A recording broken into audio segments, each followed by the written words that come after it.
Iniciar grabación. ¿Está grabando? Sí, sí está grabando. Perfecto. Hola chicos, ¿cómo están? Muy buenas noches. Bienvenidos a nuestro curso Derecho Civil 4, Obligaciones, doctores. El día de hoy tenemos un tema bastante interesante que se denomina Fuentes de las Obligaciones. Hoy, en la semana 3, tenemos el tema Fuentes de las Obligaciones. Antes de empezar nuestro curso, chicos, quería hacerles presente las actividades de la semana. ¿Sí? Buenas noches, doctora Alexandra. Buenas noches, Carlos. Buenas noches, doctor Alejandro. Buenas noches, doctora Jimena. Buenas noches, chicos y chicas. Muchas gracias por conectarse de manera síncrona a nuestra conferencia del día de hoy. Buenas noches, doctor César. Como ustedes saben, chicos, tenemos 4 horarios, ¿verdad? Ustedes ya conocen. Ustedes pueden conectarse en el horario que ustedes prefieran, pero siempre por el cronograma de videoconferencias, según el horario que ustedes prefieran. Ese es el enlace por el que tenemos que conectarnos, ¿sí?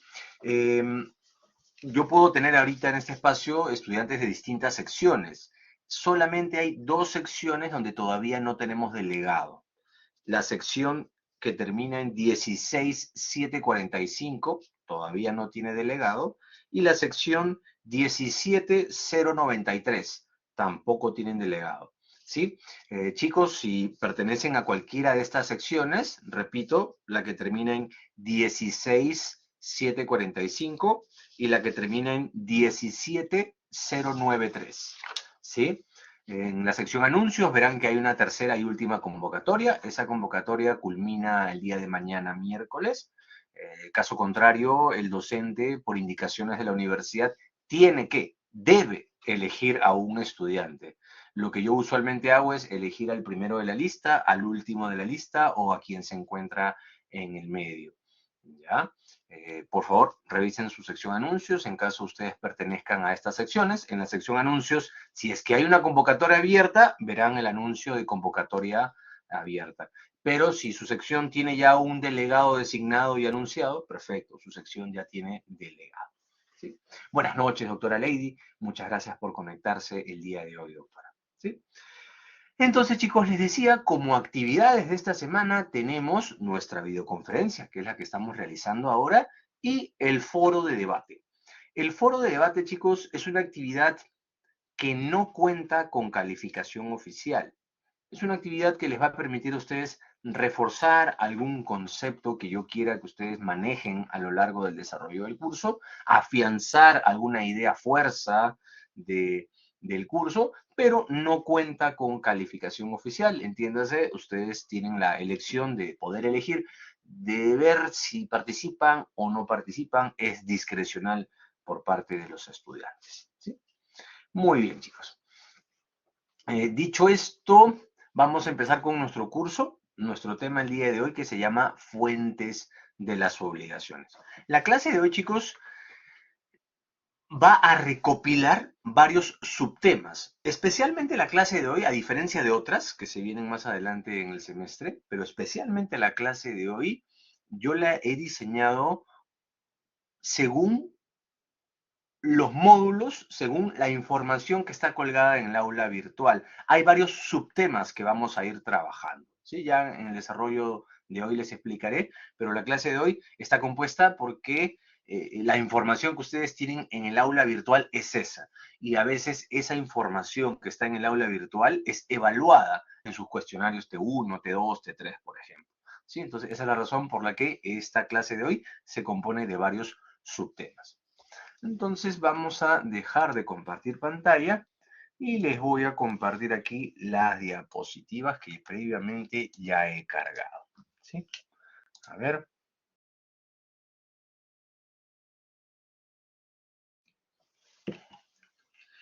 Muy bien.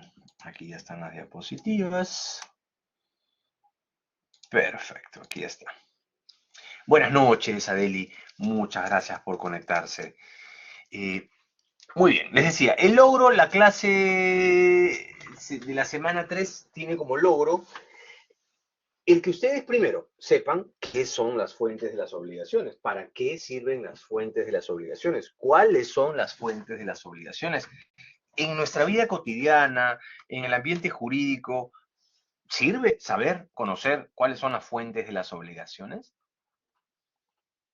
Sí, estas preguntas van a ser resueltas el día de hoy en el desarrollo de la clase. Sí, esa es la intención de la clase de hoy. Que ustedes sepan qué son las fuentes de las obligaciones, para qué sirven, las encontramos en la práctica y cuál es mi utilidad de la clase, que yo sepa estas fuentes de las obligaciones.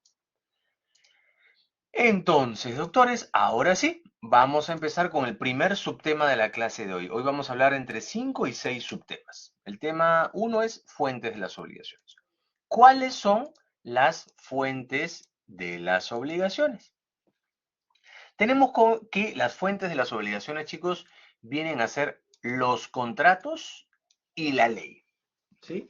Los contratos y la ley. Antes de explicarles estos dos conceptos, quería hacerles una precisión. Aquí donde dice contratos, para efectos del material que está en su aula virtual, estoy escribiendo con el mouse, es un poquito difícil, pero aquí está. ¿Sí? Ustedes saben, chicos, que los cuestionarios y material de cada semana son creados por la universidad. Esos módulos, esos videos interactivos, esos ejercicios interactivos son creados por la universidad. La universidad contrata a una empresa tercerizada para que les haga este servicio. Pero a veces la universidad, en el cargado del material, en el desarrollo del material, registra algunas oportunidades de mejora, algunos errores. Por ejemplo, en la clase de fuentes de las obligaciones, en su cuestionario de entrenamiento, van a encontrar una pregunta que les diga cuáles son las fuentes de las obligaciones. Y como opción correcta, les podría figurar que fuentes de las obligaciones vienen a ser la voluntad y la ley. ¿Sí? Para efectos del material que está colgado en el aula virtual, vamos a entender como lo mismo a voluntad y contratos. Teóricamente no es lo mismo. Voluntad es una manifestación. En cambio, contratos es un acuerdo. Para que haya un contrato necesito como mínimo 2 personas. Para que haya voluntad necesito solamente una persona. Para que haya manifestación de voluntad puedo yo referirme a cuestiones patrimoniales y no patrimoniales. Pero para que haya contrato exclusivamente tengo que referirme a acuerdos patrimoniales. Entonces, hay mucha diferencia acá. ¿Ya? Pero para efectos del material que está en el aula virtual, chicos, voluntad y contratos vamos a entender que es lo mismo. ¿Ya? Así que si en los cuestionarios de entrenamiento se les pregunta cuáles son las fuentes de las obligaciones, es perfectamente válido que ustedes marquen contratos y ley o voluntad y ley. ¿Ya? Muy bien. Entonces, ¿de qué estamos hablando en las fuentes de las obligaciones? Estamos hablando, chicos, de dónde nacen las obligaciones. No sé si les ha pasado, les dije este ejemplo en la semana 1, sobre todo las señoritas, cuando estaban en tercero de secundaria. Imagínense, estaban en tercero de secundaria, querían salir un sábado en la noche y justo ese sábado en la noche entregaron libretas. Y casualmente, es una coincidencia en estudiantes que van por letras, que a veces los números no se nos dan tan bien como quisiéramos, ¿verdad? Y podría ser que en esa libreta de notas que repartieron ese fin de semana en el colegio, posiblemente hayan desaprobado matemáticas. Pero ustedes tienen que salir a esa fiesta. Yo les pregunté en ese momento, chicos, ¿le piden permiso a papá, mamá, al tío, a la tía, al abuelo, a la abuela? Me dicen, sí, profesor, sí pedimos permiso. Ya, perfecto. ¿A quién le pedían permiso? Sobre todo las señoritas, ¿no? Las señoritas a veces iban y le pedían permiso al papá, al tío, al abuelo, ¿sí? Y el papá, yo les comentaba en la semana 1 con mucha sabiduría, ¿qué les respondía? ¿Sí? No sé si se acordarán, Carlos ahí se ríe, ¿no? Reconoce muchos de estos ejemplos. A veces el papá, con mucha sabiduría, nos decía, hijita, yo te doy permiso, pero pregúntale a tu mamá, ¿no? Lo que diga tu mamá, como dice Jimena, ¿no? Perfecto. ¿A qué quiero llegar con este ejemplo? A que esto nos hace reflexionar en lo siguiente, ¿de dónde nació el permiso? ¿Efectivamente mi papá me dio el permiso o fue mi mamá? Esa misma interrogante la aplicamos aquí en el curso. ¿De dónde nacen las obligaciones? ¿De la ley o del contrato? o de ambas? Eso es lo que vamos a trabajar ahora con unos ejemplos más adelante. Sí, pero ¿de dónde nacen las obligaciones? Según esta teoría, primero pueden nacer de la voluntad. Nosotros podemos generar una obligación. Yo celebro un contrato de compra-venta con Carlos. Carlos me va a vender una casa de playa. Perfecto. Carlos vende una casa de playa, el profesor la compra, nos hemos obligado. El profesor se obliga a entregar dinero y Carlos se obliga a entregar propiedad. ¿Sí? Jimena le va a vender al profesor Meoño un auto deportivo Mercedes-Benz. ¿Sí? Entonces el profesor se obliga a entregar dinero, Jimena se obliga a entregar un auto. La voluntad, nosotros, por acuerdo, podemos generar obligaciones. ¿Sí? En el caso de la ley también genera obligaciones. Todo aquel que causa un daño a otro está obligado a indemnizar. La ley está generando una obligación, está diciendo que todo aquel que causa un daño a otro tendrá que indemnizar. En el caso, por ejemplo, del SUNAT, nosotros las personas naturales que generamos renta de quinta categoría tenemos que hacer una declaración jurada ante SUNAT en el primer trimestre del ejercicio siguiente del cual se va a pagar impuesto. En el caso de SAT, no nos podemos pasar la luz roja. En el caso de las personas que se pasen la luz roja tendrán una multa. La ley genera obligación. ¿Sí? Antiguamente se tenían también, chicos, a otras teorías como fuentes de las obligaciones. Actualmente ya no se tienen, pero se las explico. Antes se decía que también los cuasi contratos formaban parte de las fuentes de las obligaciones. Profe, ¿y qué son los cuasi contratos? Los cuasi contratos, chicos, son casi contratos. ¿Y por qué casi contratos, profe? Imagínense, chicos, que el profesor Meoño va a comprarle una casa a Carlos.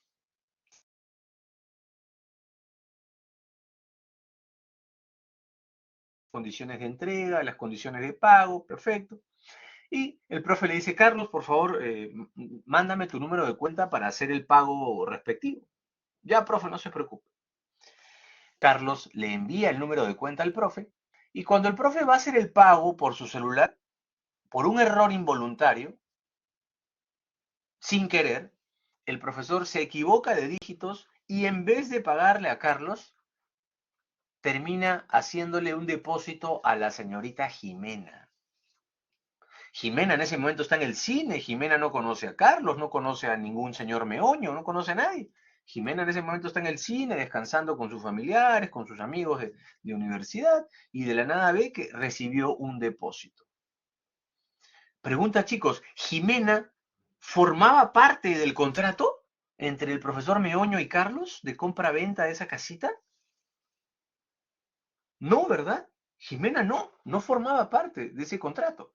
Sin embargo, ¿qué dice la ley? Justo en ese supuesto exige un...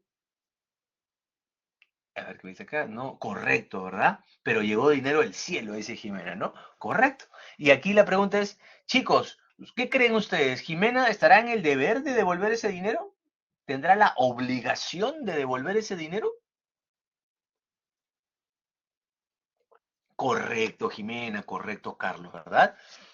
Hay una figura en el mundo del derecho que se llama enriquecimiento sin causa, y este enriquecimiento sin causa podría ser enriquecimiento ilícito.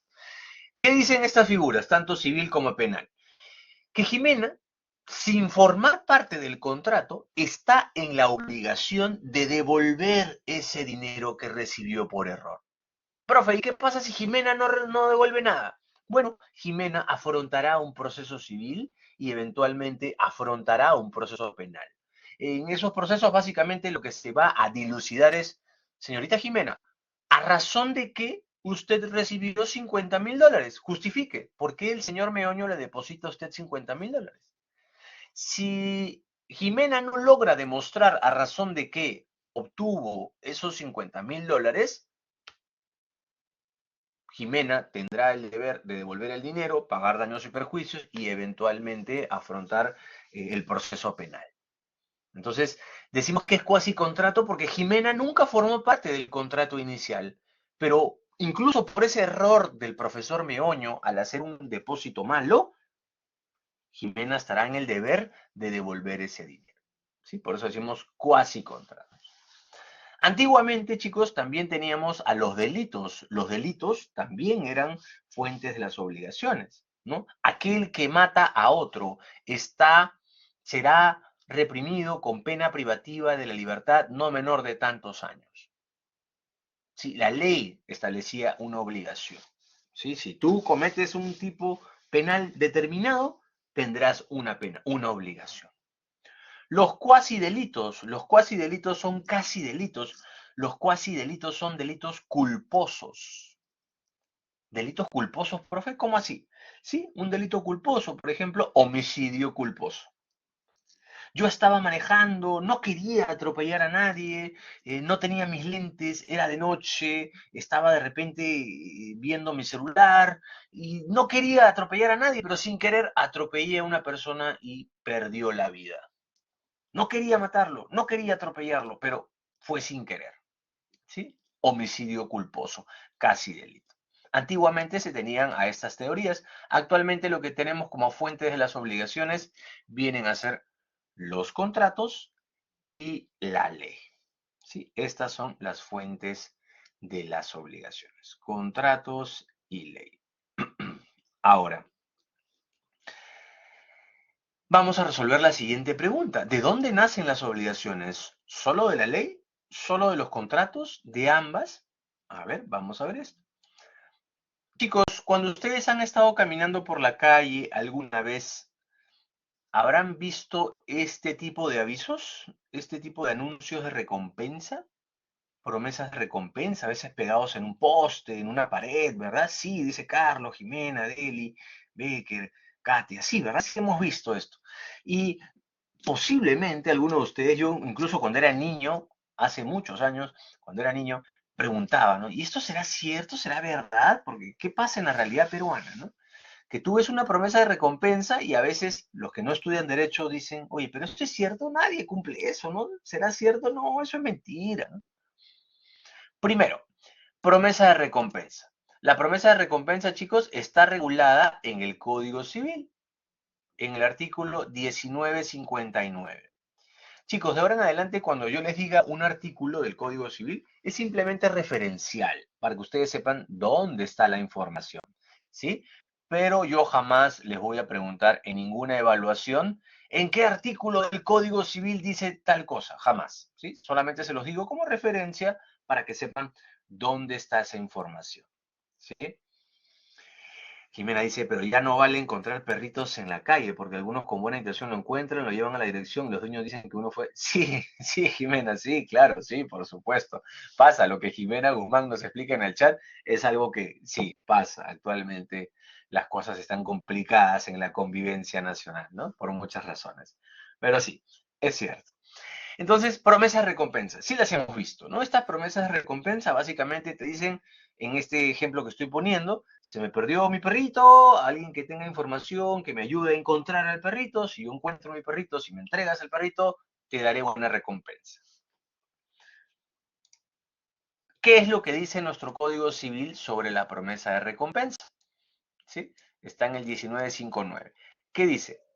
El que mediante anuncios públicos promete recompensar con una prestación pecuniaria, una distinción a quien ejecute determinado acto, cumpla determinados requisitos o se encuentre en cierta situación, queda obligado. Entonces nuestro legislador, chicos, dice que tu sola promesa genera obligación.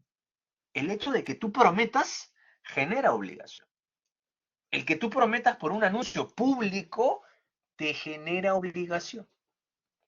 Y ahora aquí viene algo del problema que Jimena nos explicaba, ¿no? Profe, pero hay varios anuncios de recompensa. Hay anuncios de recompensa que dicen simplemente, si me entregas a mi perrito que se perdió, se dará buena recompensa. Y no te dicen exactamente qué es. Bueno, ahí hay un problema, ¿verdad? Tú no sabes qué es la recompensa.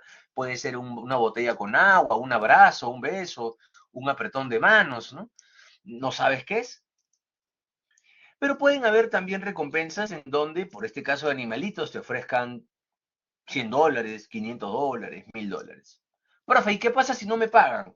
Ahí viene el problema usual peruano, ¿no? Cuando no te pagan la recompensa, en estricto, jurídicamente, tú puedes ir al Poder Judicial y a reclamar esta recompensa, sí lo puedes hacer, pero la reflexión es, ¿valdrá la pena que tú vayas al Poder Judicial, le pagues a un abogado o tú siendo tu abogado, inicies el proceso judicial, demanda, contestación, primera instancia, apelación, segunda instancia, casación, y te demores 4, 5, 6, 7, 8 años en cobrar esos $1000?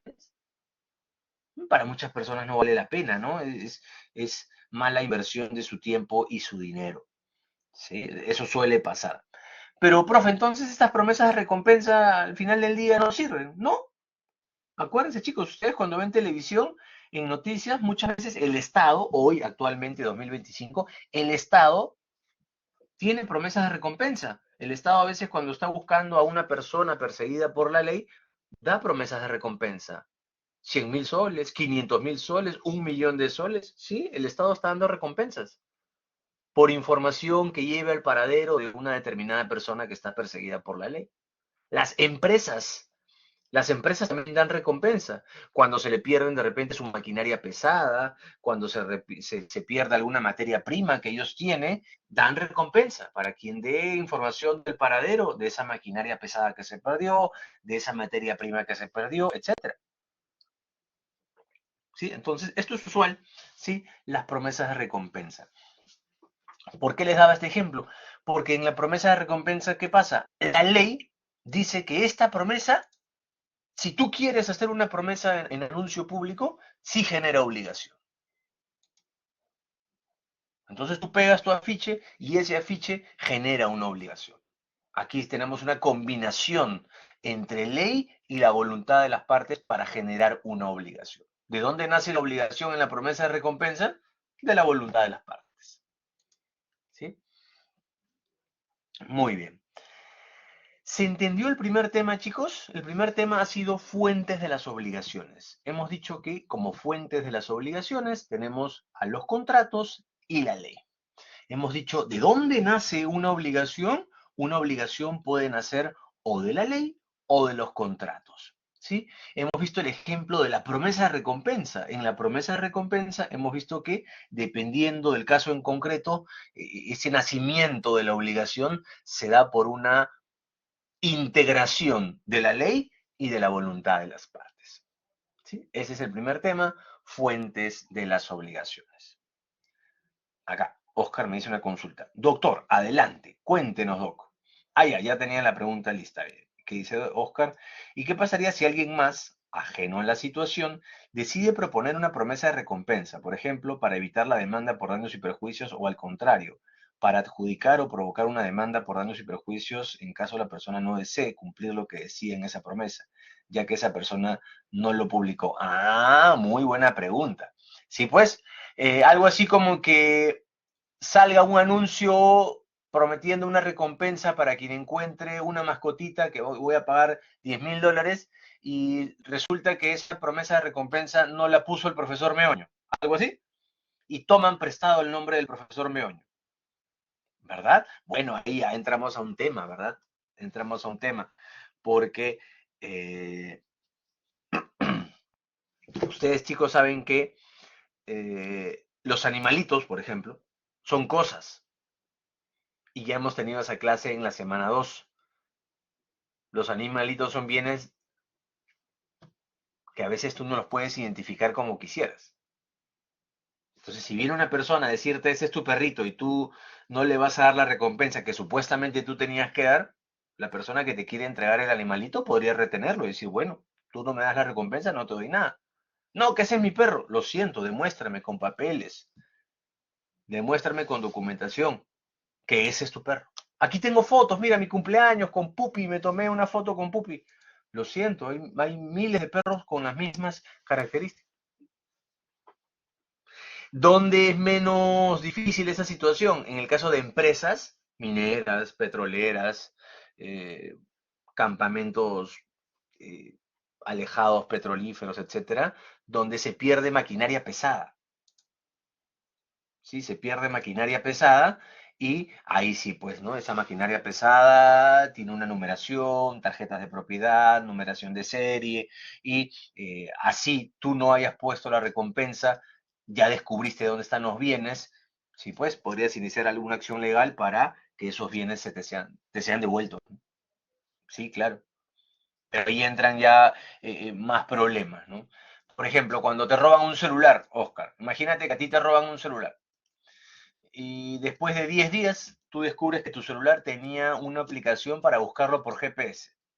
Tú vas a la policía, ¿sí? Y le dices, policía, mire, yo le voy a dar $1000, acá está mi celular, en esta dirección. Y así tú vayas con el policía a esa dirección, el policía no puede entrar a esa casa porque es propiedad privada. Sería una cuestión de allanamiento. Profe, pero flagrancia. No, la flagrancia no aplica. Ya han pasado semanas, días. Tendrías que pedir una autorización judicial o el permiso de las personas para ingresar a la propiedad y retener ese bien que a todas luces te pertenece. ¿Sí? Entonces se complica, ya entran en juego otras situaciones, legales, civiles, entre otras. Sí, pero muy, muy buena la pregunta de Oscar. Excelente. ¿Qué me dicen los demás doctores? ¿Cómo estamos hasta aquí? Fuentes de las obligaciones. ¿Vamos bien, chicos? Fuentes de las obligaciones. Perfecto. Ahora entramos al segundo subtema de hoy, chicos. Naturaleza de las obligaciones. Muchas gracias, Jimena, César, Adeli, Nicole. Gracias, Carlos. Naturaleza de las obligaciones. Y aquí, chicos, para que se entienda la naturaleza de las obligaciones, atentos porque les voy a presentar un ejemplo de la vida real para que ustedes entiendan cuál es la característica, la naturaleza de una obligación civil. ¿Ya? Estaba yo en un espacio académico en Europa y llega la ponente. Y la ponente hace una afirmación. Yo sé, chicos, que en este semestre, en este curso, aproximadamente ustedes están en sexto ciclo, séptimo ciclo, aproximadamente. ¿Sí? Eso quiere decir que no han llevado muchos cursos. Entonces, mis ejemplos poco a poco van a ir aumentando dependiendo del tema que vayamos a trabajar. Por ejemplo, no han llevado derecho de protección al consumidor, no han llevado derecho laboral, no han llevado derecho bancario y financiero, no han llevado derecho internacional y así un largo etcétera, ¿no? Incluso el derecho empresarial, yo sé que algunos estudiantes ya lo han llevado, pero les cuento que el derecho empresarial en algunas universidades es un curso que se lleva hasta en 5 semestres. 2 años y medio los estudiantes de esas casas de estudio estudian derecho empresarial, derecho comercial, derecho mercantil, tiene varias nomenclaturas. Entonces, para que vean que los ejemplos que yo voy eligiendo en clase, poco a poco los voy a ir ajustando según vayamos avanzando. ¿Ya? Muy bien. Les cuento mi experiencia. ¿Qué me pasó? En este evento académico que les digo, la ponente llega y hace una afirmación y dice que el derecho civil es suficiente para regular muchísimos otros derechos. Que el derecho civil bastaría para regular el derecho laboral, que el derecho civil bastaría para regular el derecho de protección al consumidor y que con esos derechos podríamos prescindir de estos derechos de derecho laboral, derecho de protección al consumidor, porque el derecho laboral es hijo del derecho civil. El derecho de protección al consumidor es hijo del derecho civil. Entonces vamos a ver qué tan cierto o no es esto, ¿no? Y ahí entramos en un debate académico en en esa situación. Pero yo les voy a explicar aquí lo que tiene que ver con la naturaleza de las obligaciones. A ver, empecemos por el derecho laboral, que todavía no han llevado, pero vamos a desarrollar. En el derecho laboral, chicos, tenemos una situación interesante, que tenemos a dos partes en el contrato de trabajo. Tenemos por un lado a la empresa, el empleador, empresa, y por otro lado tenemos al trabajador. Toda la normativa laboral está orientada a proteger a una persona en particular. ¿A quién creen, chicos, que la normativa laboral protege más en el derecho de trabajo? ¿A quién se protege más? ¿A la empresa o al trabajador? Todavía no han llevado el curso, pero ¿a quién creen que el derecho laboral protege con mucha fuerza? Al trabajador, ¿verdad? Correcto, Jimena, correcto, Angie, correcto, Viviana, correcto, Adelí. Al trabajador. Muy bien, César, sí, al trabajador. ¿Por qué al trabajador, profe? No entiendo. Porque toda la normativa está orientada a proteger a la parte débil de la contratación. ¿Y por qué el trabajador es la parte débil? Porque el trabajador, con tal de conservar su empleo, le va a decir, jefe, yo quiero conservar mi empleo, necesito trabajar, necesito este ingreso. Yo no tenía que venir sábado, vengo sábados. Yo no tenía que venir domingos, vengo domingos. Yo tenía que trabajar hasta las 5 de la tarde, me quedo hasta las 7 de la noche. Y muchas veces el trabajador, con tal de conservar su empleo, poco a poco va aceptando condiciones precarias laborales. Y la ley no quiere eso. Por eso la ley es muy estricta cuando le da derechos a los trabajadores. Por ejemplo, ¿qué le dice a la empresa? Empresa, los trabajadores tienen una jornada máxima de trabajo, 48 horas a la semana, como máximo, para las jornadas típicas. Los trabajadores tienen derecho y deben tomar un día de descanso a la semana. Deben. Hay de ti empresa que no hagas cumplir esa norma. Te sanciono, te multo. Así sea solo un trabajador de los miles que tienes, así sea solo un trabajador que no descansa un día a la semana, te multo.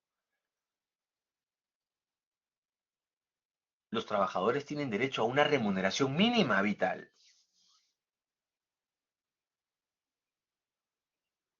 Las empresas no le pueden pagar menos de la remuneración mínima vital a sus trabajadores que realizan una jornada completa de trabajo.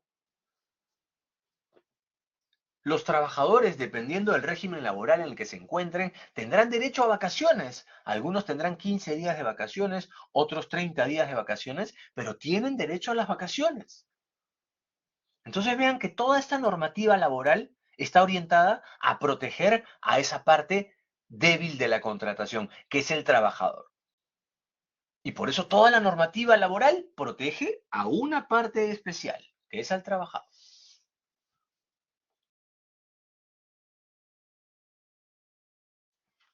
Ahora, en el caso del derecho de protección al consumidor, ya su nombre nos anticipa algo. Derecho de protección al consumidor. En el contrato de consumo también tenemos a dos partes. Por un lado tenemos a la empresa, al proveedor, distribuidor, fabricante, ¿sí? Proveedor, hay muchos nombres. Yo le voy a decir la empresa, el proveedor, el vendedor. Tenemos por un lado al vendedor y por otro lado tenemos al consumidor. En la relación de consumo se parte de una idea. En una relación de consumo existe lo que llamamos asimetría informativa. ¿Qué significa la asimetría informativa? Significa que en la relación de consumo siempre hay una persona que sabe más del producto o servicio que se está ofreciendo. Por lo general, en el 99.9% de los casos, es el fabricante, el vendedor, el distribuidor quien tiene acceso a esa información. Y por eso la ley le impone al fabricante, al vendedor, que informe sobre el producto o servicio que ofrece. Chicos, cuando ustedes se han comprado un celular, su celular les vino con un manual. Ahora vemos eso que escribió Jimena, no te preocupes, ahora lo vemos.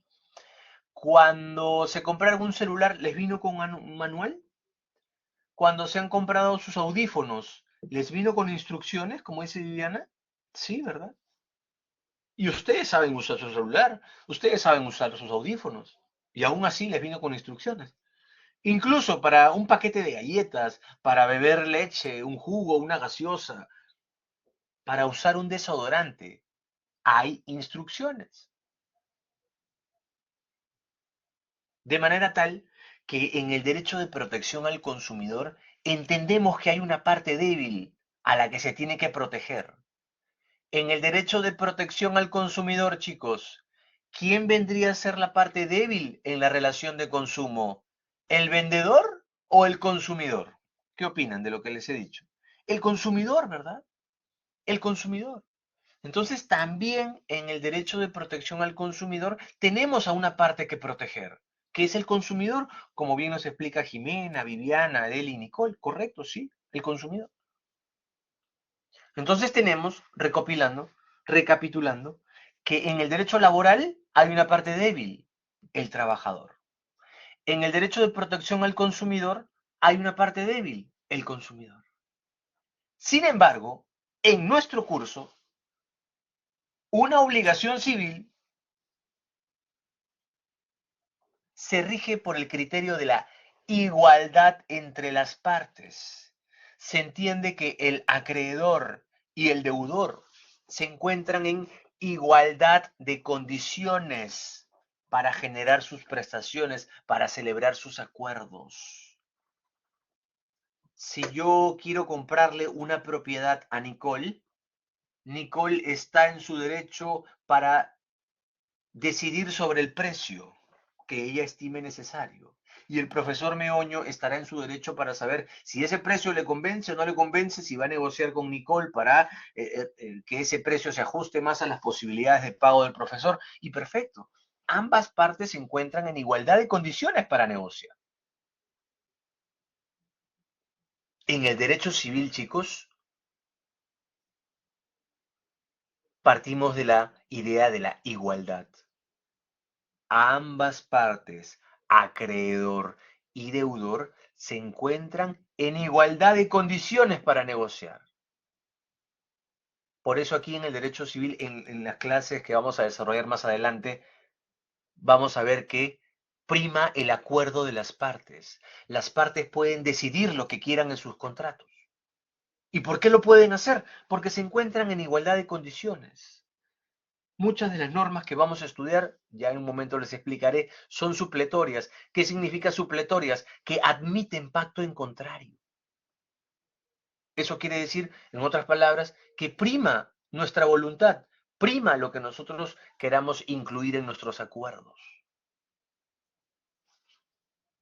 ¿Y por qué, profesor Meoño, la naturaleza de una obligación civil se da por la igualdad de las partes? ¿Por qué? Porque entre Nicole y el profesor Meoño vamos a celebrar un acuerdo patrimonial. ¿Quién mejor que Nicole? ¿Quién mejor que Natalie? ¿Quién mejor que Adeli? ¿Quién mejor que Viviana, que Jimena, que Carlos? ¿Quién mejor que César para saber qué cosa les conviene más a ellos? Son las partes las que negociando van a decidir cómo protegen mejor sus intereses.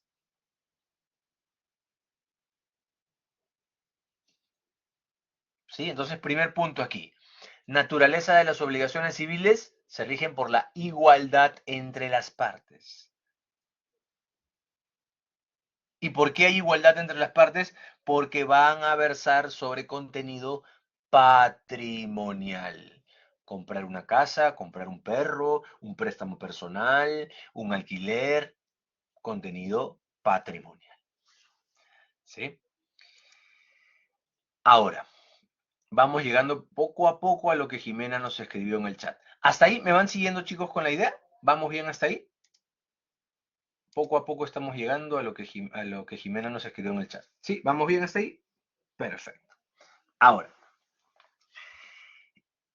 ¿por qué hay igualdad entre las partes? Hay igualdad entre las partes, chicos, porque vamos a utilizar el criterio de la autonomía privada de la voluntad. ¿Qué significa este concepto? La autonomía privada de la voluntad significa que las partes pueden decidir con quién contratan, cuándo contratan y el contenido de su contrato. Ustedes deciden si contratan con Natalie, o con Viviana, o con Adeli, o con Nicole, o con Jimena, o con César, o con Carlos, o con el profesor Meoño. Ustedes deciden si se van a tomar un café en la cafetería X o en la cafetería J. Nadie los obliga. Ustedes si van a realizar un emprendimiento, bueno, ustedes deciden si van a vender ropa, zapatos, café, muffins, videojuegos, impresoras, computadoras, etcétera. Ustedes deciden si van a hacer una MIPE o van a hacer una gran empresa. Ustedes lo deciden.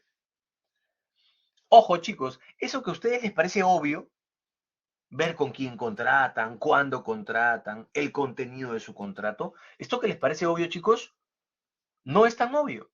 Si investigan un poquito en internet, verán que mínimo en Latinoamérica tenemos 2 países que no aplican esta teoría. En esos países te dicen con quién debes contratar, cuánto debes contratar. No te dan permiso para realizar ciertas actividades económicas. Si tu actividad económica excede de un determinado monto, no te dejan realizar la actividad económica que tú quieres. No te dejan contratar con quien tú quieras. Solamente puedes contratar con ciertas personas, con ciertas empresas. Sí, profe, ¿de verdad existe eso? Sí, incluso acá en el Perú. Las personas que son de Lima o han estado en Lima, porque estas clases llegan no solamente a personas de Lima, chicos, les cuento.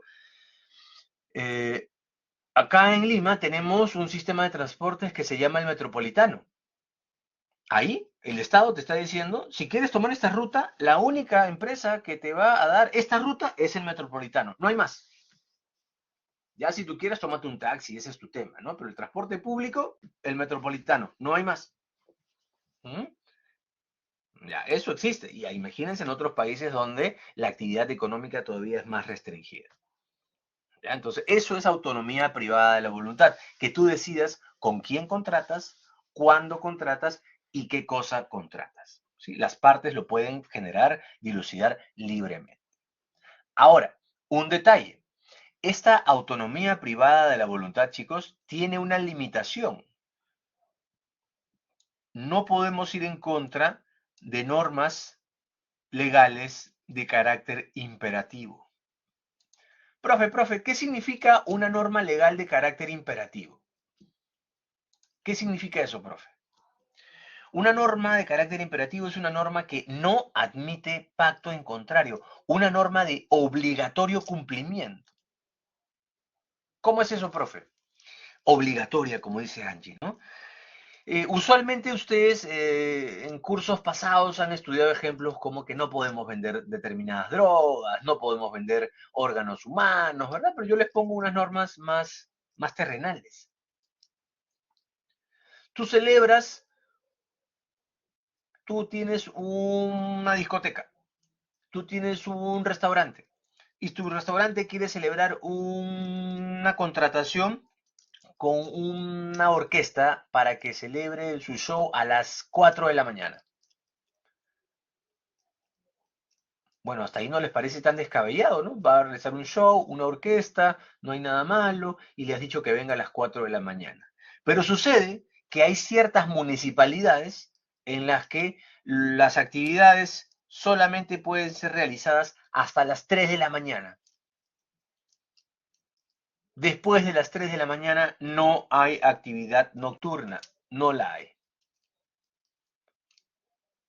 Entonces, claramente aquí estamos viendo que por más de que tú hayas celebrado un contrato entre privados, tú, con tu contratito entre privados, no puedes ir en contra de la ley. Una ordenanza municipal, según la pirámide de Kelsen, tiene la categoría de ley, ¿verdad?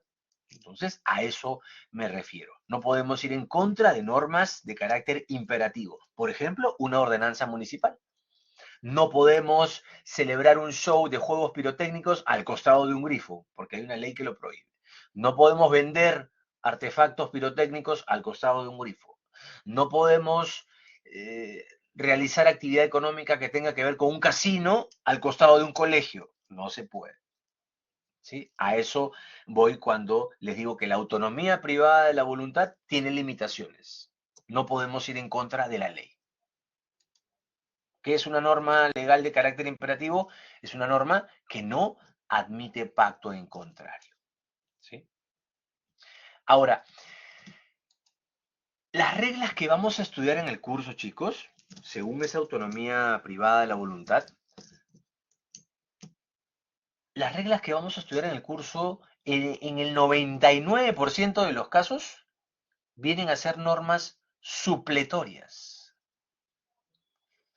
¿Alguien sabe qué podría ser una norma supletoria? ¿Les da una idea de qué podría ser una norma supletoria? Porque estas son las reglas que vamos a estudiar en el curso de ahora en adelante. Normas supletorias. ¿Mm? ¿Cómo es una norma supletoria?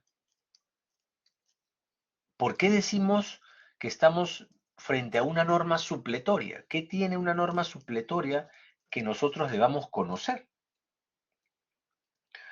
Una norma supletoria, chicos, es una norma que admite pacto en contrario.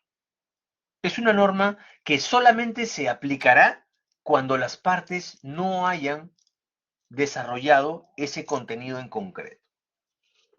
Les voy a poner un ejemplo para que vean que esto existe. Como dice Jimena, un complemento. Ahora que leo el nombre de Jimena, vamos a ver aquí la pregunta sobre normas imperativas.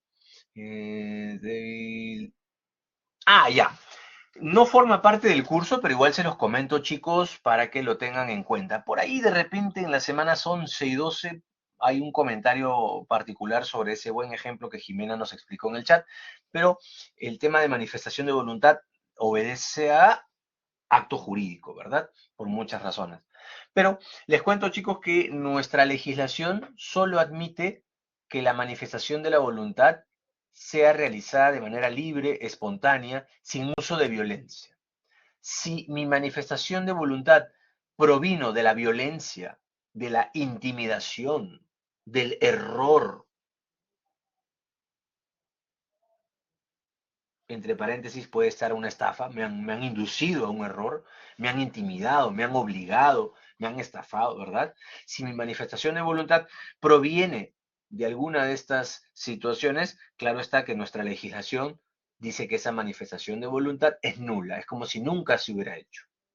¿Sí? Lo que nos pide nuestra legislación es que, para que tú demuestres que esa manifestación de voluntad fue nula porque provino del error, de la violencia, de la intimidación, tienes que demostrar el error, tienes que demostrar la violencia, la intimidación, la estafa. ¿Sí? Perfecto, Jimena, muy, muy buen ejemplo, nos habías puesto arriba en el chat. ¿Sí? Hasta aquí, chicos, ¿cómo vamos? ¿Cómo estamos? ¿Me van siguiendo aquí? Autonomía privada de la voluntad, normas imperativas, que esta autonomía privada de la voluntad tiene limitaciones. ¿Sí? Vamos bien, perfecto. ¿Todo claro? Sí, todo claro. Un like. Sí, sí, perfecto. Ahora, les estaba diciendo, chicos, que son normas supletorias. Y les estaba poniendo este ejemplo. Imaginen, doctores, que el profesor Meoño les pide prestado $30.000. Les dice, chicos, por favor, necesito $30.000 para terminar mi investigación en Europa, tengo que hacer una ponencia y procesar esos datos de mi investigación. eh, Me cuesta mucho dinero, muchos euros, así que necesito un préstamo. Y la clase dice, bueno, el profe es buena gente, le prestamos. Y le prestan al profe $30.000. El profe les dice, chicos, ¿cuándo les pago? No, profe, no se preocupe, confiamos en su palabra. Y no le dicen fecha de pago. Pregunta, doctores, ¿cómo hacen ahora para cobrarle al profe? Le han prestado dinero y no han puesto fecha de pago. ¿Se puede cobrar?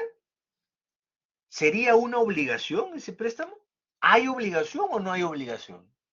¿Es posible que se dé un préstamo sin fecha de pago?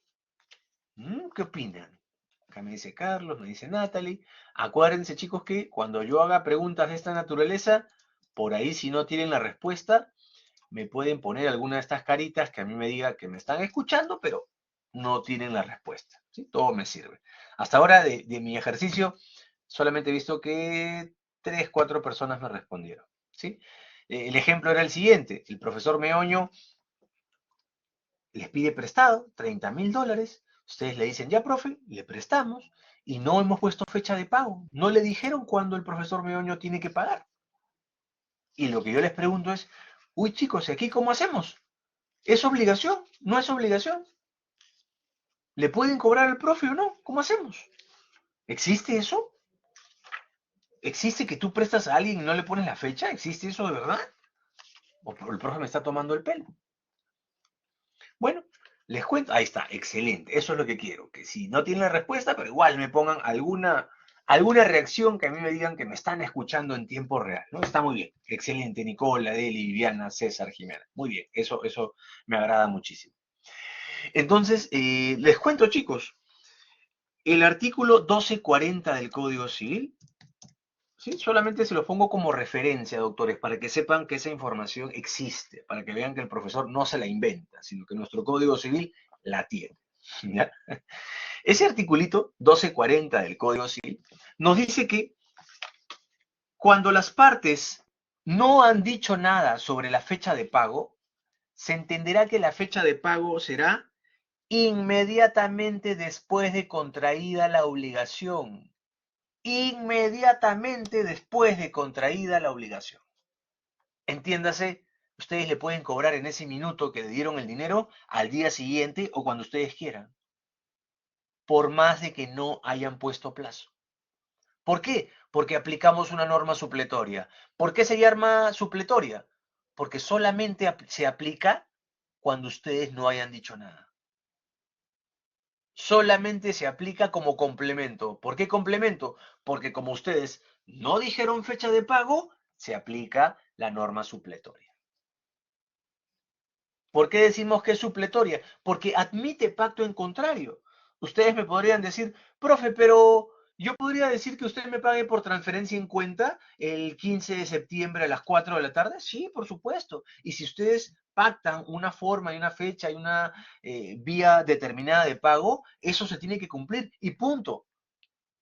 Pero si es que ustedes no pusieron fecha, por ejemplo, nuestro curso suple esa voluntad. Bueno, como las partes no han dicho fecha de pago, ¿cuándo se da el pago? Inmediatamente después de contraída la obligación. Profe, y a ver un ejemplo real, ¿esto existe en la práctica? ¿Sí?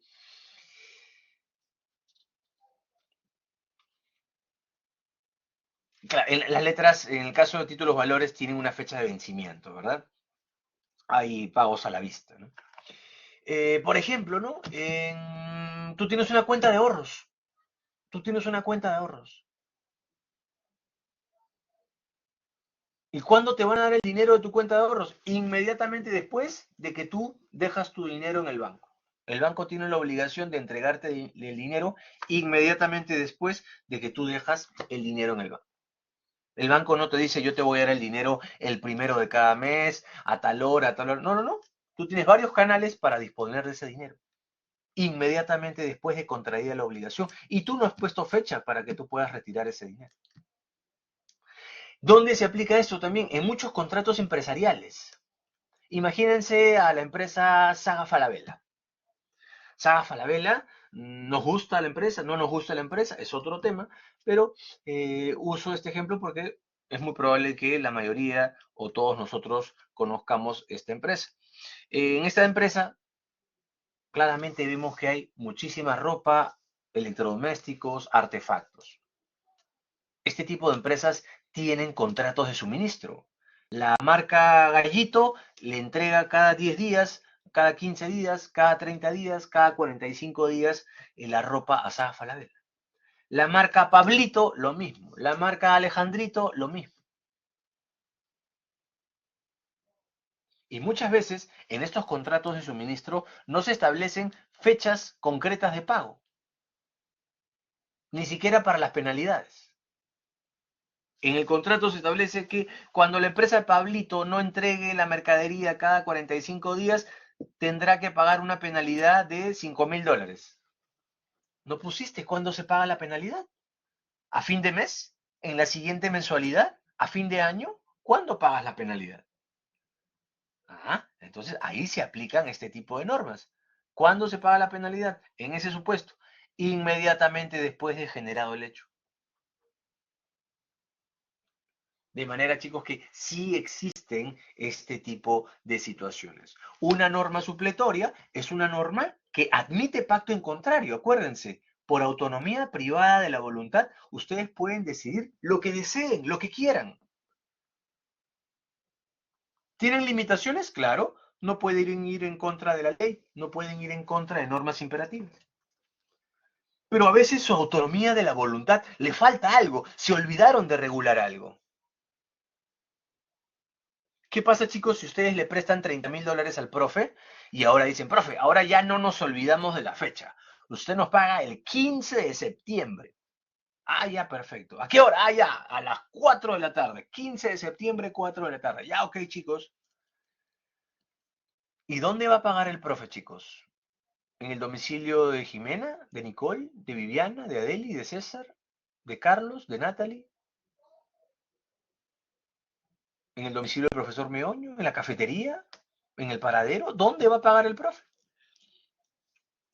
¿Qué pasa si las partes no han dicho dónde será el domicilio de pago? ¿Dónde pago? ¿Mm? Esto también ocurre muchísimo. Ya en las siguientes semanas les daré más ejemplos, ¿no?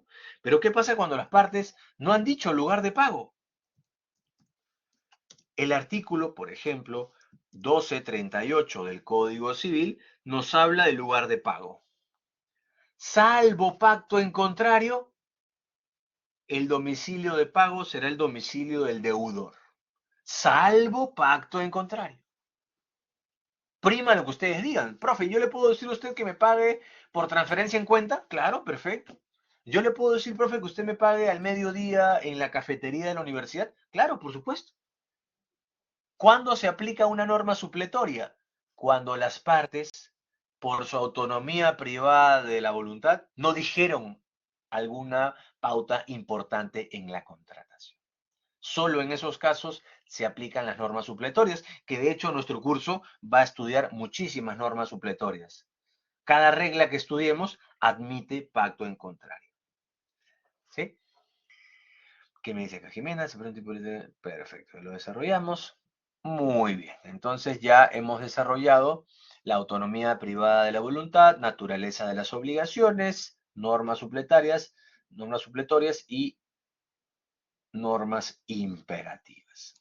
¿Sí? Muy bien. ¿Se entendió, chicos, este tema de la naturaleza de las obligaciones, autonomía privada de la voluntad, normas supletorias, normas imperativas? ¿Sí? ¿Entendimos ese subtema? ¿Sí? Excelente. ¿Sí, doctor? Perfecto. Perfecto, chicos y chicas. Muchas gracias, doctores. Me sirve muchísimo que constantemente me estén señalando lo que les pregunto. Excelente. Muy bien. Ahora entramos a otro temita, chicos. Deber jurídico y obligación. Este tema, doctores, en particular, deber jurídico y obligación, es un tema que lo he incluido aquí en el material de clase, básicamente porque está en sus módulos. Está en sus videos interactivos, está en sus módulos. ¿Sí? Y para que no tengan problemas en sus futuras evaluaciones, lo explico aquí en clase. Pero justo este tema es bastante abstracto, bastante teórico, bastante filosófico. ¿Qué lo estoy trayendo acá? Porque está, como les digo, en sus módulos y no quería dejar pasar la oportunidad de explicar. ¿Cómo así, profe? A ver, ¿qué es el deber jurídico? ¿Cómo vamos a entender el deber jurídico? El deber jurídico, chicos, es entendido como una cuestión abstracta, psíquica, psicológica de cada uno de nosotros. Es una actitud o posición que tomamos frente a una norma, de saber si la respetamos o no respetamos esa norma. Por ejemplo, en pandemia, chicos. En pandemia tuvimos la inmovilización social obligatoria. Entiéndase, no podíamos salir de casa. Y para los casos en los que teníamos que salir de casa porque íbamos a comprar, íbamos al banco, teníamos que usar mascarillas. ¿Y esto se cumplió? Bueno, sí, profe, muchas personas lo cumplieron, pero también veíamos en televisión, en reportajes, que no lo cumplían, ¿verdad? No solamente salían de sus casas, sino yo en ese momento, chicos, les cuento la verdad, voy a hacer una confesión. Yo hasta la pandemia no sabía que era una fiesta semáforo. No sabía. Hasta ahora me parece algo increíble, ¿no? Pero ahí lo descubrí en pandemia. O sea, el crimen, lo asombroso es que en pandemia, cuando las personas no debían estar en reuniones sociales, no podíamos salir de casa, a pesar de todas esas restricciones, debíamos estar con mascarillas, habían fiestas y habían fiestas de esta naturaleza, ¿verdad? Entonces, ¿qué nos dice? Sí tuvimos personas que cumplimos la norma y también existieron personas que no cumplieron la norma. Para ponerles algo más terrenal y vean que esto existe. La verdad, ¿eh? Chicos, imagínense que ustedes están manejando, tienen examen final aquí en UPN a las 7 de la mañana. Están manejando y son las 6:50 de la mañana. Su examen es a las 7, son las 6:50 y siguen manejando. Y mientras manejan, ven en el horizonte que el semáforo está en ámbar, en color naranja si quieren, ámbar, naranja. Pregunta, queridos doctores y doctoras, ¿qué hacen? ¿Suben la velocidad o bajan la velocidad? ¿Aceleran? ¿Frenan? ¿Qué hacen ustedes? La verdad, ¿ah? Están manejando, son las 6:50 de la mañana, tienen un examen presencial a las 7 de la mañana, todavía no llegan a la universidad, ven un semáforo en ámbar, ¿qué hacen? La verdad, ¿ah? Miren, excelente las respuestas de Natalie, Carlos, Nicole, Becker. Está muy bien. Adeli. Vean que las respuestas no han sido uniformes, ¿no? No, profe, pero yo acelero porque yo veo que no hay nadie, ¿no? A esa hora no hay nadie, no hay ambulantes, no hay perritos, ni siquiera hay palomas, no hay nadie, y sí pude acelerar. Era una vía de 5 carriles, yo estaba en el medio, no había nadie y pude acelerar, ¿no? Y no, profe, yo bajo la velocidad porque en esa zona a veces hay tráfico, entonces mejor bajo la velocidad. Cada uno tendrá una justificación. Claro está, una justificación aceptable, por supuesto que sí. Pero ¿qué voy? Que la norma está, pero cada uno tiene una interpretación distinta de la norma. A eso voy con el deber jurídico. El deber jurídico es una situación en la que cada uno de nosotros tiene una actitud o posición frente a una norma. Es una cuestión más psíquica, más intrínseca, más abstracta, psicológica de cada uno de nosotros. Si cumplimos una norma o no. A eso orienta el deber jurídico, a una cuestión más personal. Mientras que en el caso de una obligación civil patrimonial, para que hablemos, chicos, de una obligación civil patrimonial, necesariamente vamos a decir que esa relación jurídica es una relación jurídica de dos sujetos, donde tenemos a un acreedor y a un deudor. Para que tú afirmes que estás frente a una obligación civil patrimonial, necesariamente tienes que hacer referencia a dos sujetos, a un acreedor y a un deudor. ¿Ya? Ahora, un detalle aquí, chicos, sobre la obligación civil patrimonial. Lo dije en la semana 2, la semana anterior, pero no sé qué tan arraigado tengan ahorita el concepto. En el caso de los sujetos, chicos, sepan que los sujetos, acreedor y deudor, pueden ser determinados o pueden ser determinables. ¿Cómo, profe? No entiendo, ahí ya me confundió. ¿Cómo que determinados o determinables? No entiendo. Si yo celebro un contrato de compra-venta de bien inmueble, dicho de otra manera, le vendo una casa a Jimena. Ahí ustedes claramente van a saber quién es el acreedor y quién es el deudor, ¿verdad? Jimena será la compradora y el profesor Meoño será el vendedor o etcétera. ¿Sí? Tenemos claridad sobre quién es el acreedor, quién es el deudor. Sin embargo, hay obligaciones, chicos, sepan que las obligaciones nacen o de la ley o de la voluntad de las partes. ¿Eh? Hay obligaciones en las que el acreedor y el deudor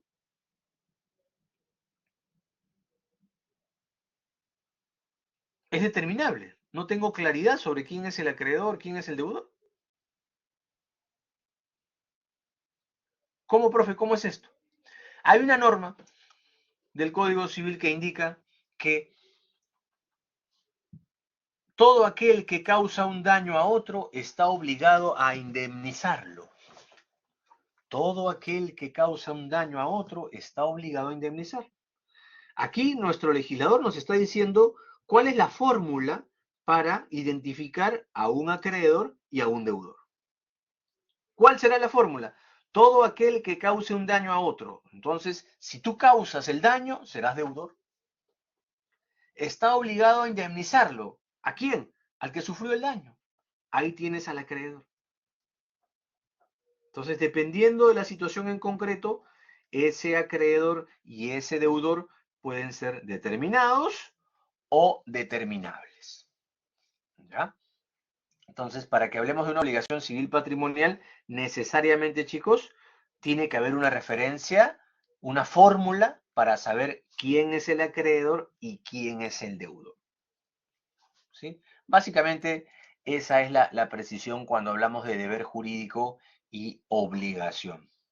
¿Sí? Hay mucha doctrina, mucha información teórica al respecto, pero ese es el punto fuerte, que el deber jurídico es una situación psicológica, interna, es una posición o actitud que tenemos frente a una norma. Veo el semáforo en rojo, ¿me paso la luz o no? Veo el semáforo en ámbar, ¿subo la velocidad o bajo la velocidad? Hay inmovilización social obligatoria, ¿me quedo en casa o salgo de casa? Existe la regla de usar mascarilla. ¿Uso mascarilla o no uso mascarilla? ¿Sí? Eso viene a ser el deber jurídico. Muy bien. Ahora, las obligaciones que vamos a estudiar en el curso, chicos, de ahora en adelante, vienen a ser obligaciones exigibles.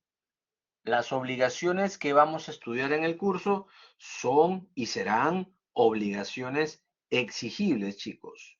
No vamos a estudiar deberes morales. Profe, ¿cómo? No entiendo, ya me perdí. ¿Cómo que no vamos a estudiar deberes morales? ¿A qué se refiere? En nuestro Código Civil, doctores, hay un articulito que habla sobre los plazos de prescripción. Por ejemplo, nos habla del artículo 2001 del Código Civil. En este articulito, solamente como referencia también, en el 2001 del Código Civil hay varios plazos prescriptorios y uno de esos plazos prescriptorios es de 10 años por acciones personales. ¿Cuál podría ser una acción personal? Ustedes le prestan dinero al profesor Meoño, estos $30.000, y no le han cobrado al profesor Meoño, no le han cobrado en 11 años. En 11 años no le han cobrado al profesor Meoño. Si no le han cobrado en 11 años al profesor Meoño, esa obligación, esa deuda habría prescrito. ¿Qué dice nuestro legislador cuando habla de prescripción? Que la prescripción extingue la acción. Profe, y ya, eso es teóricamente, pero a mí, ¿para qué me sirve en la práctica saber que algo ha prescrito? Cuando tú dices que tu obligación prescribió, lo que estás diciendo es que tu obligación ha perdido acción. ¿Y qué significa que has perdido acción? Que no podrás ir al Poder Judicial a cobrarle al profesor Meoño. No podrás demandar al profesor por incumplimiento contractual, por daños y perjuicios, por obligación de dar suma de dinero. No lo podrás hacer. ¿Y por qué no lo puedes hacer? Porque tu obligación ha prescrito. Has perdido acción. El que hayas perdido acción significa que tu obligación no es exigible. El que tu obligación no sea exigible significa que no vas a poder ir al Poder Judicial a cobrar. No lo vas a poder hacer. Porque tu obligación perdió exigibilidad. Profe, pero si después de 11 años usted decide pagarnos de favor, claro, después de 11 años hay un deber moral, ¿verdad? Un deber de profesor Meoño. Nosotros confiamos en usted. ¿Qué dirá la comunidad de docentes de UPN de usted? ¿Qué dirá los familiares Meoño sobre este señor que no está pagando una deuda en la que sus estudiantes confiaron en su profesor. Claro, habrá un deber moral, claro está, pero es moral. Ya no habrá un deber legal. Ya no habrá una deuda exigible, porque han pasado 11 años.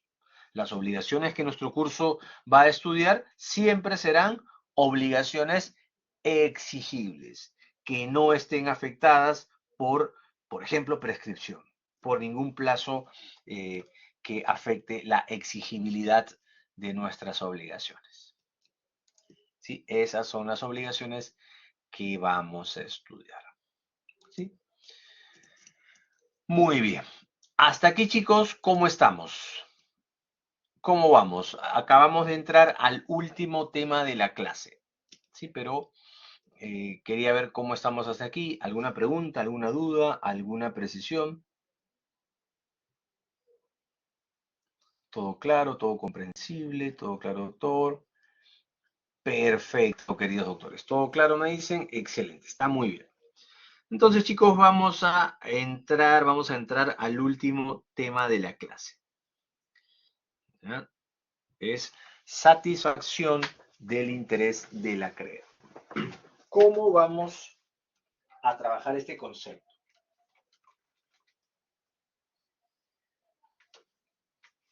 Si su profesor fuera un profesor bastante doctrinario, teórico, yo empezaría las clases o empezaría este concepto dándoles lo que dice la teoría. ¿Sí? ¿Qué es la obligación? Es aquella relación jurídica en virtud de la cual una persona determinada llamada deudor está vinculada a un comportamiento patrimonialmente valorable para satisfacer un interés. Bueno, de repente si el profesor se pone a leer o se pone a desarrollar contenido teórico abstracto, las clases van a ser un poquito más densas y tal vez no entendamos nada, ¿no? Esa es la razón por la que el profesor avanza en sus clases a través de ejemplos, muchísimos ejemplos, para que esa teoría ustedes la desarrollen en sus propias palabras. Entonces, para entender la satisfacción del interés del acreedor, vamos a lo elemental, vamos a lo principal que hemos estudiado en una clase anterior. Chicos, ¿qué es la prestación en sus palabras? ¿Se acuerdan? En sus palabras. No necesito una definición rebuscada. ¿Se acuerdan qué era la prestación? Cuando hablamos de prestación la clase pasada, yo les dije varios ejemplos. Uno de ellos fue, ¿qué pasaría, chicos, si el profesor Meoño se ofrece para entregarles un celular iPhone? Y en lugar de entregarles un celular iPhone, les entrega un celular Samsung. ¿El profesor estaría cumpliendo con su obligación cuando les prometió iPhone y les entrega Samsung? ¿Así será? El profesor Meoño podrá decirles, chicos, pero el Samsung es más caro, tiene mejor video, mejor resolución, toma mejores fotos. ¿Eso será? No, ¿verdad? Como Natalie y Jimena nos explican, ¿qué era la prestación? La prestación es lo pactado, lo acordado, lo prometido, lo ofrecido, aquella conducta a la que me obligué. ¿Se acuerdan? Como muy bien nos explica Jimena y Lastenia. Es correcto. Entonces, no pierdan de vista, chicos, lo elemental, que es la definición de prestación. Vuelvo y pregunto, en sus palabras, ¿qué es la prestación, chicos? Lo pactado, lo prometido, lo ofrecido, lo acordado. Si ustedes se mantienen en esa idea, van a entender con mucha más facilidad el curso, porque yo en las sucesivas semanas yo les voy a presentar ejemplos reales, casos reales, donde van a ver que a veces en el mundo real de contratos de miles de millones de dólares, las partes se olvidan de este concepto tan elemental. ¿Qué es la prestación? Lo acordado, lo prometido, lo ofrecido. Si yo te voy a entregar una computadora de 25.000 soles y te dije que te la iba a entregar por delivery, y te digo, ¿sabes qué, Lastenia? No te voy a poder entregar la computadora por delivery. Total, la computadora es lo más caro. Ven cuando tú quieras y la recoges. ¿Estaría cumpliendo con mi prestación? ¿Estaría cumpliendo con lo prometido? Bajo el argumento de que el delivery es lo más barato. No, ¿verdad? Correcto, Nicole, Jimena, Natalia, Deli, correcto. Entonces no importa el valor de la prestación, lo que importa es la prestación, lo acordado, lo prometido, lo ofrecido, lo pactado, aquella conducta a la que me obligue. ¿Sí? Teniendo claro este concepto de prestación, ahora sí vamos a lo que yo quiero marcar el día de hoy. ¿Cómo vamos a entender el concepto de la satisfacción del interés del acreedor? Ahora, chicos, les voy a presentar un ejemplo que, por más de que les parezca un ejemplo bastante sencillo, este ejemplo nos va a acompañar en todo el curso, doctores, porque detrás de este ejemplo hay mucha sabiduría legal, mucha sabiduría para nuestro curso. Cuando llegue la semana 13 y 14, ustedes van a descubrir que este ejemplo valió muchísimo porque nos permitió descubrir bastantes puertas de nuestro curso, bastantes llaves de nuestro curso. ¿Sí? Entonces, les presento el ejemplo que nos va a acompañar en muchas semanas. Belén se va a casar. Belén se va a casar el sábado por la mañana. Dicen que va a tirar la casa por la ventana. Tiene muchos invitados y ha contratado muchos bocaditos. Belén se va a casar el sábado por la mañana. Belén ha contratado para este magno evento del sábado a un diseñador francés para que le haga el vestido. 100.000 euros el vestido. Y también ha contratado a un repostero francés para que le haga 5.000 bocaditos dulces y 5.000 bocaditos salados para esa reunión. Belén ha recurrido a un operador logístico internacional y ese es el operador logístico que le ha conseguido estos lujos, ¿no? Tener un vestido de un diseñador francés reconocidísimo a nivel internacional y un repostero francés también muy reconocido. 200.000 euros.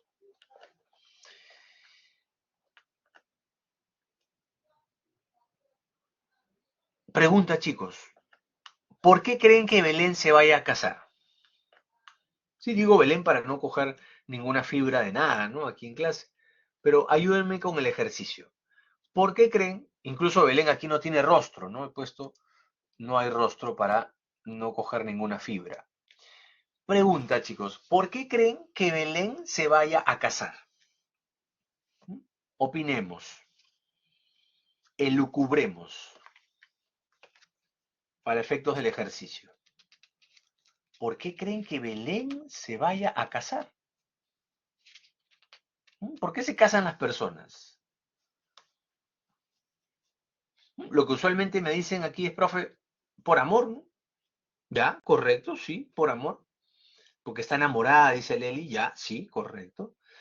Jimena, bien interesante, nos dice, profe, quiere formalizar, quiere papeles. Ya, ok, sí, se quiere casar por papeles, porque está enamorada. ¿Por qué más creen que Belén se vaya a casar? A veces me dicen, profe, Belén se quiere casar porque está embarazada. Miren qué interesante lo de la Astenia, lo de Natalie. Profe, Belén se quiere casar por interés, por dinero. A veces me dicen, profe, se quiere casar para formar una familia. ¿Sí? Me dijeron a veces, porque no le queda otra, ¿sí? Me escriben muchas teorías, todas buenas y todas aceptables. Pero Jimena se ríe, ¿no? Pero aquí quiero llegar que de lo que ustedes leen en el chat, chicos, ven que hay muchísimas razones por las que una persona se podría casar, ¿verdad? No necesariamente por amor. Ahora les cambio la pregunta. Chicos, ¿qué pasaría si a Belén le preguntamos y la estamos grabando con una cámara en el brazo y la grabamos? Oye, Belén, ¿por qué te vas a casar? ¿Qué cosa creen que diga Belén frente a la cámara que está siendo grabada? ¿Por qué te vas a casar, Belén? Cuéntanos. ¿Verdad? Ahí no dudan, ¿no? Como dice Viviana, perfecto, esa es la respuesta. Profe, Belén va a decir que se va a casar por amor, porque está enamorada. Ven que cambia la pregunta, ¿no? Cambian las respuestas. Excelente, Viviana Jimena. Muy bien. Ahora, voy al tema.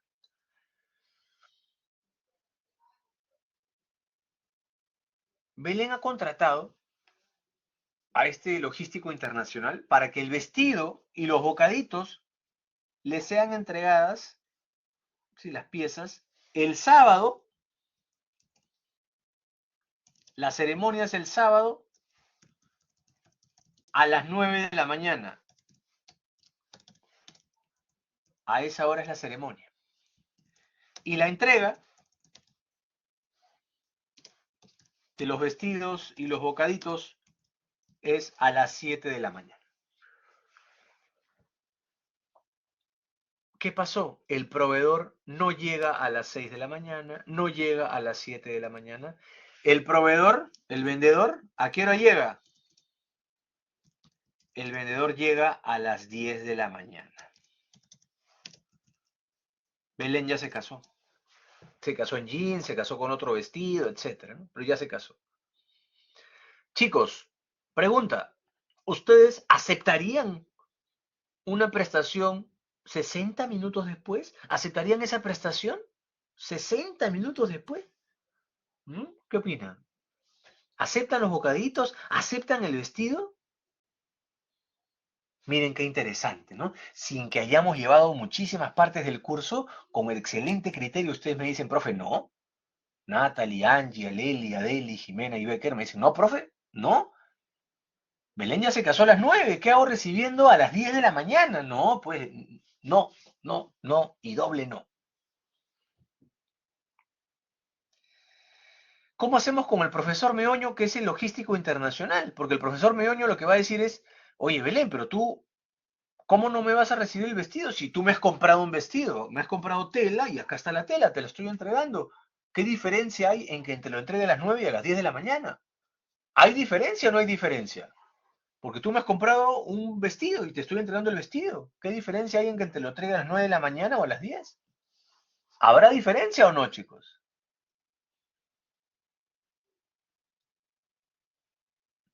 Por supuesto, ¿no? Claro que la hay, mucha. Miren, y ustedes no han llevado varias semanas aquí en el curso, pero con sentido común, con buen criterio, están entendiendo que claro que hay diferencia. Era el vestido de su matrimonio. Chicos, lo que Belén estaba comprando era un pedazo de harina con azúcar. ¿Eso estaba comprando? ¿Harina y azúcar? ¿Un postrecito rico? ¿Unos bocaditos ricos? No. Detrás de la prestación había más, ¿verdad? Entonces, cuando Belén le reclame al deudor profesor Meoño, el profesor Meoño lo que va a decir es, Belén, pero tú me has comprado un vestido y te estoy entregando el vestido. Tú me has comprado bocaditos y te estoy entregando los bocaditos. Solamente han sido 60 minutos. Detrás del incumplimiento de cualquier prestación hay muchísimos intereses, como lo que ustedes me están desarrollando. Por ejemplo, Belén, frente a ese incumplimiento, puede pasar vergüenza. Y vergüenza no solamente de Belén, el novio, la familia del novio, la familia de la novia, y etcétera. Vergüenza. Vergüenza por muchas razones. Una de ellas es, Belén había dicho a los 7 vientos que tenía un repostero internacional, tenía un diseñador internacional, y ese día de su matrimonio iban a probar los mejores postres del mundo y iban a ver un vestido espectacular. Y al final no se casó con el vestido ni tuvo los bocaditos que dijo. Vergüenza. Frustración amorosa. Podría ser que por ese acontecimiento de no tener el vestido, la pareja no se casó, terminó la relación y hubo una frustración amorosa. Claramente puede pasar. Perjuicio económico, evidente, ¿verdad? Si no celebras una ceremonia o la celebras de otra manera, en ese momento tienes que incurrir unos gastos, en fin, problemas económicos a causa de que no se realizó un acontecimiento en particular. Frustración del proyecto de vida, por supuesto. No, Belén de repente quería formar una familia, primero quería casarse y con esa persona que se iba a casar, formar una familia, hijos, familia, el perro, el gato, el lorito, en fin, formar un proyecto de vida con esa persona. Y al no casarse, se frustra su proyecto de vida. Y mira, tú estás incidiendo en perjudicar un proyecto de vida porque no entregaste un vestido, porque no entregaste unos bocaditos. Crisis familiar. Las familias terminaron discutiendo, enojadas, antagonizadas. los Capuleto y los Montesco, ¿verdad? Crisis familiar. Vean entonces, queridos doctores, que detrás del incumplimiento de una prestación hay muchísimos intereses, los que ustedes me han puesto en el chat y los que les estoy mostrando acá. Cuando tú compras un televisor, detrás del televisor hay muchísimos intereses. Cuando tú compras 100 televisores, detrás de los 100 televisores hay muchísimos intereses. Cuando tú compras una computadora para que te llegue el lunes, te la entregaron el martes, ¿qué problema hay? No, pues el lunes tú te ibas de viaje a Europa a vivir 10 años. Por eso querías esa computadora el lunes. El martes ya no te sirve. Entonces, sí, detrás de una prestación, el acreedor, Belén, la acreedora, tiene muchísimos intereses en la prestación. Como Jimena nos explicaba, el vestido yo lo quería no para ponérmelo en cualquier día, era para mi ceremonia de matrimonio. Si yo no uso el vestido en mi ceremonia de matrimonio, no lo voy a utilizar para ninguna otra actividad más. No tiene sentido que me entregues un vestido para casarme fuera de la fecha. Entonces, detrás de una prestación, chicos, hay muchísimos intereses que puede tener el acreedor en la prestación. Belén podía tener muchísimos intereses en cada una de las prestaciones, como lo acabamos de ver aquí en el chat y lo que les presento en las diapositivas. Detrás del vestido y detrás de los bocaditos, Belén tenía muchísimos intereses. Profe, pregunta, pero ya, ok. Belén puede tener muchísimos intereses en la prestación, pero yo deudor, que tengo que entregar el vestido, que tengo que entregar los bocaditos, ¿cómo cumplo con todos esos intereses que tiene Belén en la prestación, que tiene el acreedor? ¿Cómo voy a cumplir con todos esos intereses? ¿Cómo voy a saber todos esos intereses? Porque incluso a veces no me los va a decir. Bueno, nuestro legislador lo que dice es lo siguiente. Es correcto, deudor. Tú en muchos casos no vas a saber cuáles son todos los intereses que puede tener el acreedor en la prestación. Pero la única manera que tú, profesor Meoño deudor, tienes para asegurar la satisfacción del interés del acreedor, lo único que tienes que hacer es cumplir con tu prestación, cumplir con lo pactado, lo acordado, lo prometido, lo ofrecido, cumplir con aquello a lo que te obligaste. Solo cuando tú cumples la prestación, en ese momento podremos decir que se ha cumplido con la satisfacción del interés del acreedor. Solo cuando tú entregas el vestido y los bocaditos a tiempo y según lo acordado, en ese momento podremos decir que has cumplido con la satisfacción del interés de Belén, de la acreedora. ¿Sí? Eso es la satisfacción del interés del acreedor, chicos. Que el acreedor, detrás de cada prestación, tiene muchísimos intereses, como los que les acabo de explicar. Vergüenza, frustración, perjuicio económico, crisis. Claro que los hay. Y la única manera que el deudor tiene asegurado el cumplir con la satisfacción del interés del acreedor, lo único que tiene que hacer el profe Meoño deudor es pagar según lo acordado, lo prometido, lo ofrecido. Eso es la satisfacción del interés del acreedor. ¿Qué me dicen hasta aquí, queridos doctores? ¿Se ha entendido esto de la satisfacción del interés del acreedor?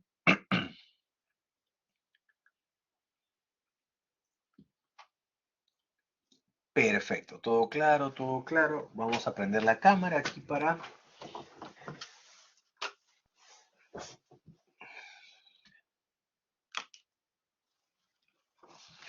llegar a las conclusiones. ¿Se entendió todo? Me dicen, todo claro. Muy bien. Entonces, dejamos de compartir acá. Le damos clic aquí. Acá. Le damos clic aquí.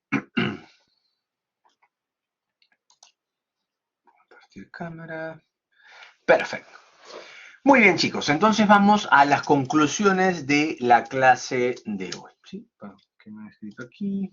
¿Todo claro? ¿Todo bien? Perfecto. Muy bien, chicos. El día de hoy hemos visto varios subtemas, ¿verdad? Hemos visto primero las fuentes de las obligaciones. Hemos dicho que las fuentes de las obligaciones vienen a ser el contrato y la ley. Trabajamos varios tiempo cumplido, ya estamos terminando, no se preocupen, doctores. Fuentes de las obligaciones, contrato y ley. Trabajamos varios ejemplos. Uno de ellos fue la promesa de recompensa, para entender que en algunas obligaciones necesitamos de la integración de ambas fuentes de las obligaciones, de la ley y de la voluntad de las partes. Después hemos hablado de la naturaleza de una obligación civil. Dos criterios, ¿verdad? La naturaleza de una obligación civil viene a estar marcada por la igualdad entre las partes. ¿Por qué? Porque versan sobre contenido patrimonial. ¿Sí? Después hemos hablado sobre esa naturaleza de una obligación civil, de la autonomía privada de la voluntad. ¿Sí? En la posibilidad que tienen las partes para decidir con quién contratan, cuándo contratan y cuál es el contenido de su contrato. Tenía unas limitaciones la autonomía privada de la voluntad. No podíamos ir en contra de normas imperativas, normas de orden público, normas que no admiten pacto en contrario. Hablamos de las normas supletorias. Después hemos hablado de que las reglas que vamos a estudiar en el curso vienen a ser normas, reglas, obligaciones exigibles, ¿sí? Y finalmente hemos cerrado la clase hablando de la satisfacción del interés del acreedor. ¿Quién era la acreedora? Belén, dimos en el ejemplo, ¿no? Dijimos que detrás de cada prestación, el acreedor, Belén, podía tener muchísimos intereses en la prestación. Claro está. Y el problema era el deudor, ¿cómo va a saber? Uno, primero, ¿cómo voy a saber todos los intereses que tiene Belén en la prestación?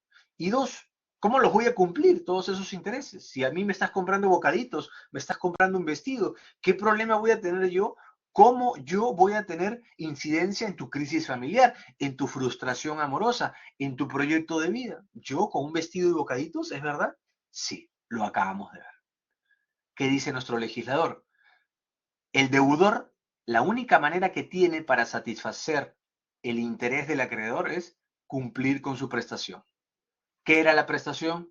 Lo acordado, lo prometido, lo ofrecido, aquella conducta a la que me obligue. ¿Sí? Lo pactado. Correcto, Jimena. Muy bien, queridos doctores, esa ha sido la clase de hoy. Antes de irme, chicos, ¿hasta aquí alguna pregunta, alguna duda? ¿Hemos entendido la sesión de hoy? Yo les agradezco, doctores, especialmente a Deli, a Leli, Angie, Becker, César, Jimena, Lady, Lastenia, Natalie, Oscar, Revelo, eh, Viviana. Muchas gracias, chicos, por sus participaciones. Me han ayudado muchísimo en clase. El hecho de que estén conmigo construyendo los conceptos, interactuando, participando. Ven que es una clase un poco más dinámica, más interactiva, ¿no?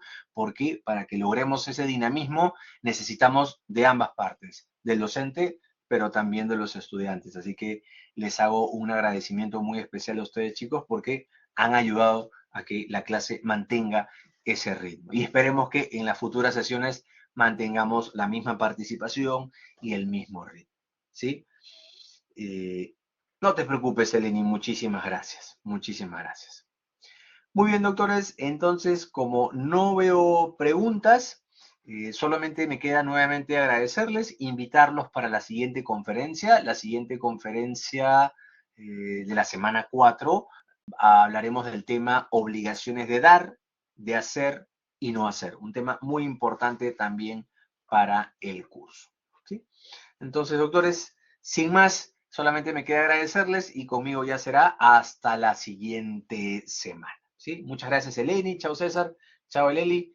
Chao, Adeli. Muchas gracias, doctor. Chao, Jimena. Chao, Oscar. Chao, Natalie. Chao, Alejandro.